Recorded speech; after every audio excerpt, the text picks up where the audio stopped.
Tokkummaa, tokkummaa, tokkummaa, yaa ilmaan Oromoo tokkummaa, tokkummaa, tokkummaa, tokkummaa, tokkummaa, yaa ilmaan Oromoo tokkummaa, yaa ilmaan Oromoo tokkummaa.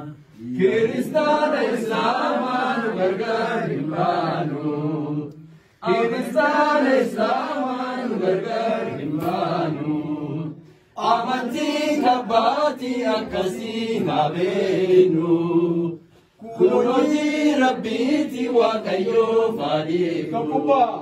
Tokkummaa, tokkummaa, tokkummaa, tokkummaa, yaa ilmaan Oromoo tokkummaa, tokkummaa, tokkummaa, tokkummaa, tokkummaa, yaa ilmaan Oromoo tokkummaa.